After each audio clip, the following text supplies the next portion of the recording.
Salut les amis, c'est Giovanni. Je vous retrouve pour un nouveau tuto. J'ai eu plein de messages de tous les abonnés. J'ai eu plein de gens en cette période de confinement qui m'ont demandé une petite activité sympa à faire si on est seul chez soi. Euh, du coup, je vous ai organisé un super truc. Comme toujours, je me suis donné à 200% pour faire plaisir à tout le monde. Euh, Ce soir, je vous présente mon tuto. Allez, je suis pas peu fier quand même. Ce soir, je vous présente mon tuto enquête exclusive par Bernard de la Villardière. Je vous invite à regarder le tuto dans son intégralité et je vous invite ensuite à refaire le tuto chez vous sur une enquête qui vous intéresse et, voilà, super activité à faire à la maison. Je vous embrasse mes petits loulous, profitez bien de ce tuto. Moi j'ai pris un plaisir dingue à le faire.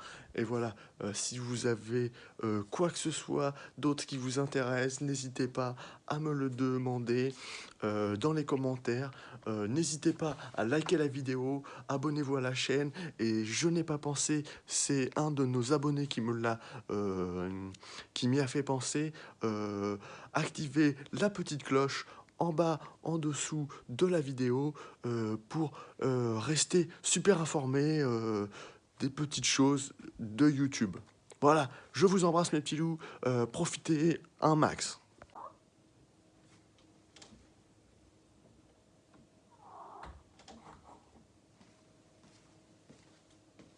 Bonsoir, ici Bernard de la Villardière. Bienvenue dans ce nouveau numéro d'enquête exclusive. Ce soir, nous allons enquêter sur l'un des trafics les plus méconnus et pourtant l'un des plus lucratifs de cette décennie. Pour commencer notre enquête, nous allons interroger un des témoins les plus importants, un trafiquant qui a été au cœur de ce trafic pendant des années. Allons voir ce que ce témoin a à nous dire.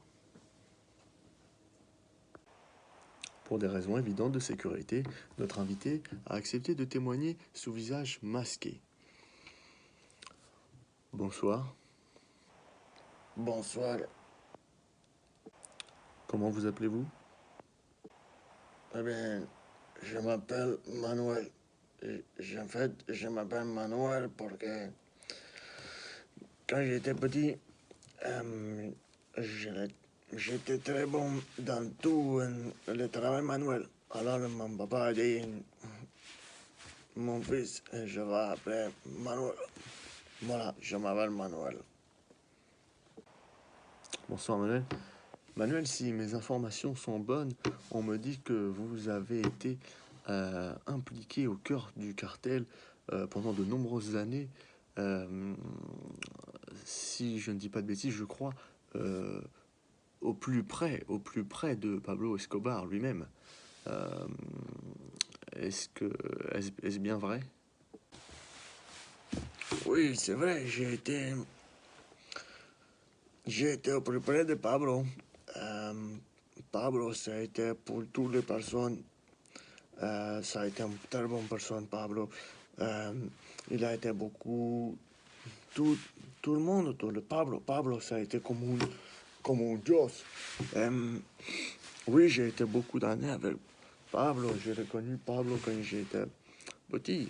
Euh, à la- au- Quand j'ai commencé, que j'ai eu 8 9 ans, j'ai commencé mon entreprise de travail manuel.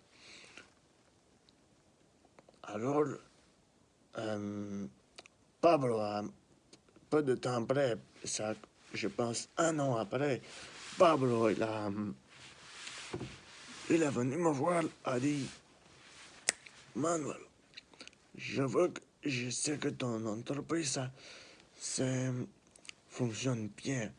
J'ai besoin d'un homme comme toi, d'un homme qui fait marcher en avant. Alors, je veux que c'est une personne comme toi, Manuel, qui vient travailler avec moi en le cartel.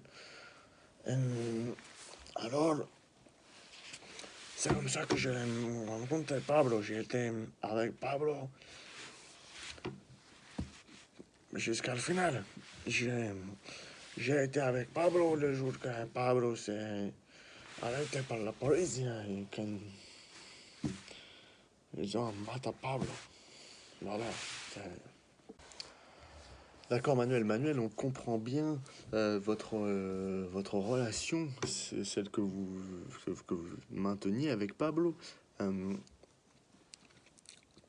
Cependant, ce qui reste un peu flou, c'est qu'est-ce, quel était votre rôle concrètement au sein de cette organisation. Euh, Qu'est-ce que vous demandez, Pablo, concrètement? Alors, alors quand j'ai commencé de travailler avec Pablo, euh, ça a été plus du tout le travail manuel. C'est la première chose que Pablo me demandait. Il me dit, Manuel, il y a ese hombre que essaie de chac con mi mujer y c'est un problème pour moi. J'ai besoin d'un hombre comme toi que tu dois faire comprendre, Manuel, à ce hombre que personne ici, personne va faire chic-chac comme mi mujer. Alors, rapidement, j'ai compris le message de Pablo et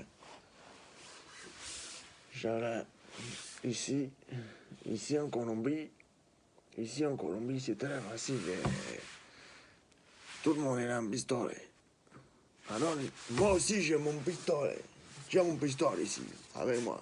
Je le peux montrer ici. Mais, alors, un jour, j'allais voir cet homme et je suis allé dans le restaurant en face de la maison de l'homme et j'ai attendu. J'ai attendu. Un moment, je vois l'homme qui va dans la maison. Mais, il était avec le petit. Il tenait le petit comme ça dans la main.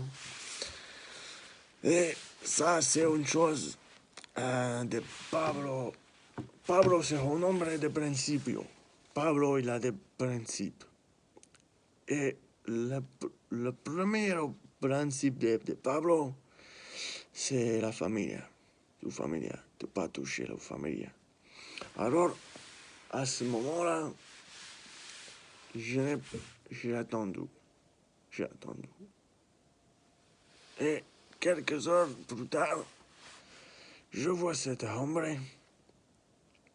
qui vient tout seul de la maison. Alors, je pensais, c'est le bon moment. J'ai sorti du restaurant. J'ai marché un peu derrière ce homme. Il va monter dans son voiture. J'ai pris le pistolet.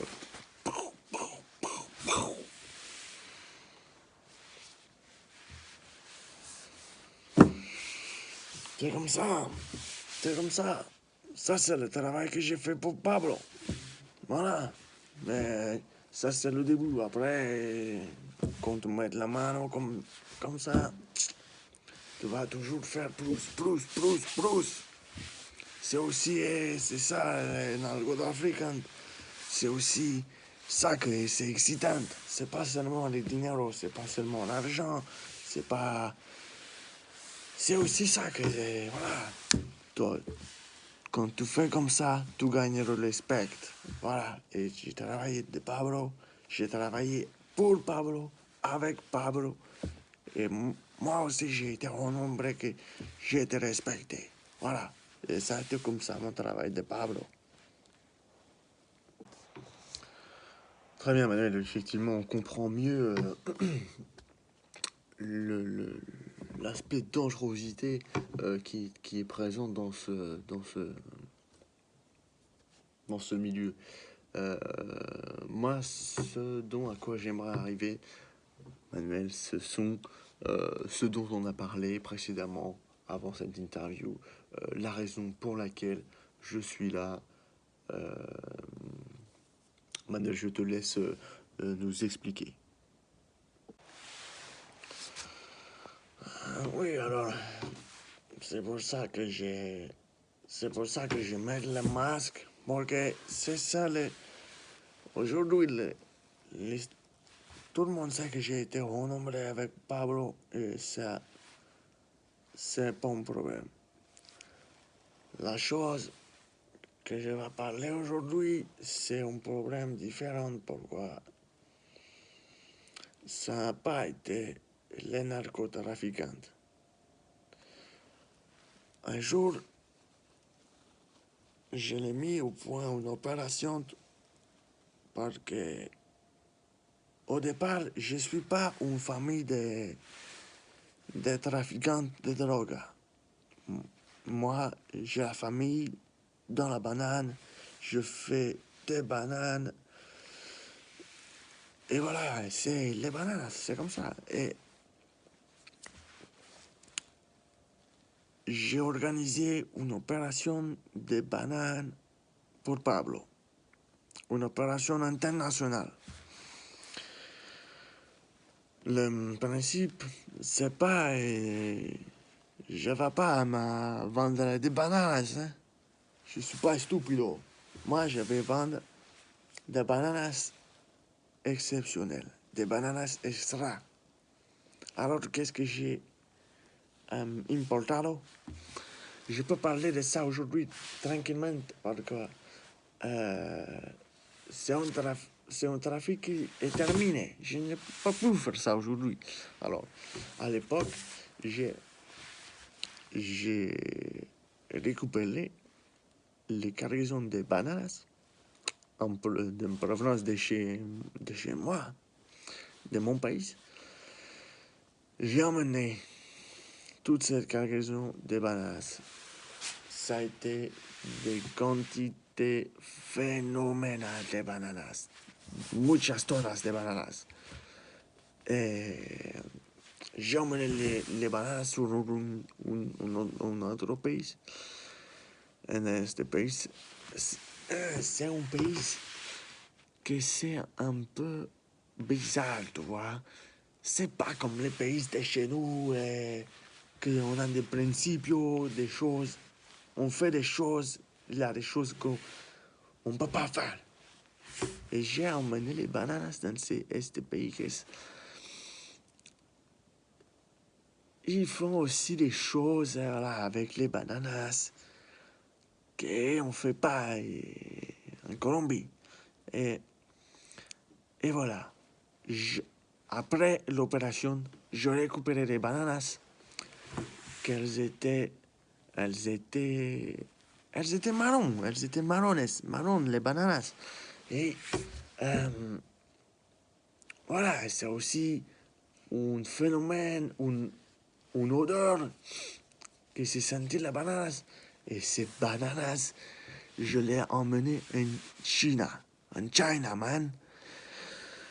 Je l'ai vendu les bananas un prix phénoménal. Ça a été un trafic. J'ai vendu plus cher les bananas marrones que tout le reste de cocaïne, de marihuana, de todos.